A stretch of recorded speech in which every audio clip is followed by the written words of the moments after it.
Sokan megdöbbentek, amikor az 1989-1990-es rendszerváltás után az utcákon először jelentek meg az Árpád-sávos zászlókat lengető tüntetők, az autókon pedig a nagy Magyarországot ábrázoló matricák.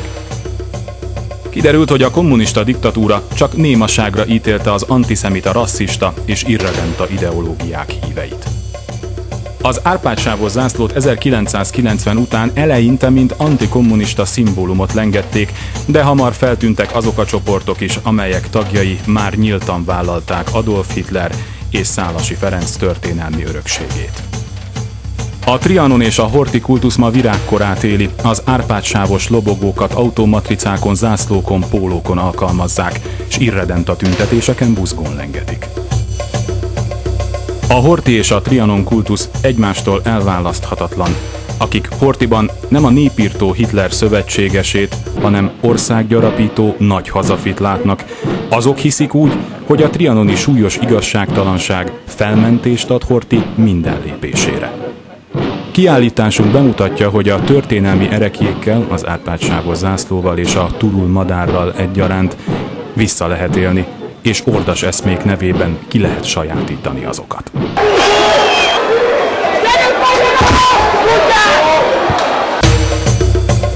Az Árpád-sávos zászló, a kettős keresztes zászló mellett a magyar történelmi zászlók egyik alaptípusa. Imre és II. András királyok aranybulláin jelent meg először a 8 sávos címer motívuma.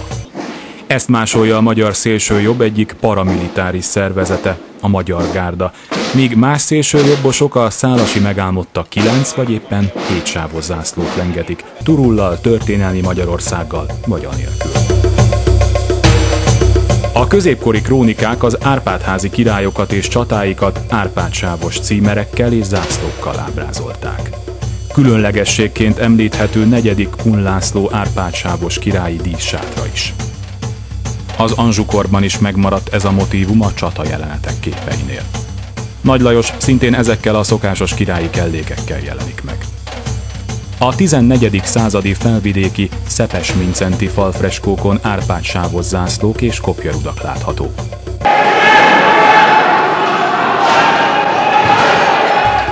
Hunyadi Mátyás is használta ezt a motívumot zászlajában és címerében, amelyet Antonio Bonfini a legyőzhetetlen magyar nemzet színének nevezett. A török elleni harcokban az Árpád-sávos zászló esetenként ennek koronás magyar címerrel vagy kettős kereszttel ékesített változata is szerepel, mint ez a sárvári nádasdi kastély falfreskóin is látható.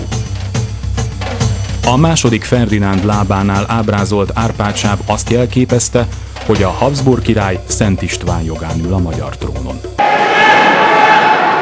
Ezek a vörös-fehér sávok aztán a későbbi századokban is felbukkantak, így például magyar főnemesek címerében, jelképezve a magyarság eredetét és összetartozását. II. Rákóczi Ferenc, Magyarország vezérlő fejedelme is felvette a régi színeket. A kuruc zászlók között Árpád-sávosok is voltak. 1915-től az osztrák-magyar monarchia haditengerészetének lobogójába is bekerült a sávos motívum. Nincsen ébren senki! Hogy aztán az ősmagyar eredetet hangsúlyozva jelenjen meg 1938-ban. Szálasi Ferenc nyilas vezér a szegedi Csillagbörtönben rajzolta meg mozgalma új zászlaját, amelyen 5 piros és 4 fehér csík volt. Ezt egyértelműen irredenta jelképnek szánta.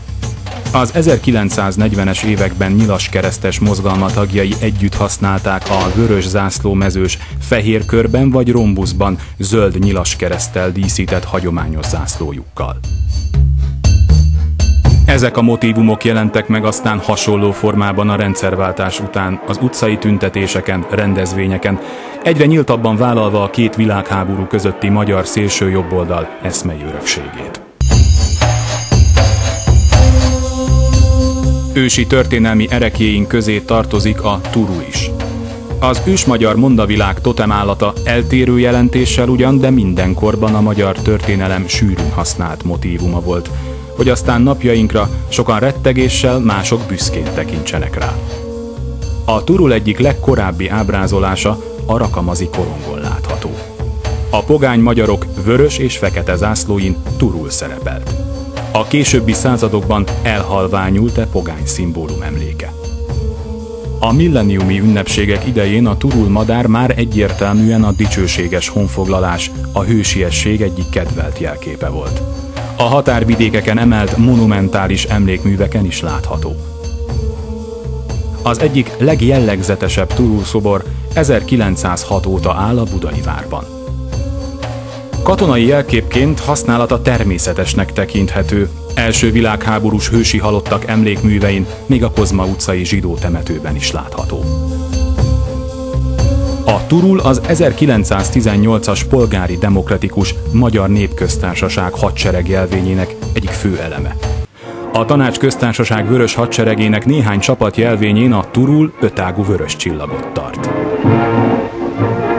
A horthy rendszerben az ősmagyar turul már a rasszizmus, az antiszemitizmus és az irredentizmus egyik jelképévé vált. Mi hisszük, hogy elszakított testvéreink nem szenvednek hiába. A rendszerváltás utáni Magyarországon hol az erre való utalás, hol a történelmi gyökerek válnak hangsúlyossá attól függően, kik és milyen célból hivatkoznak rá.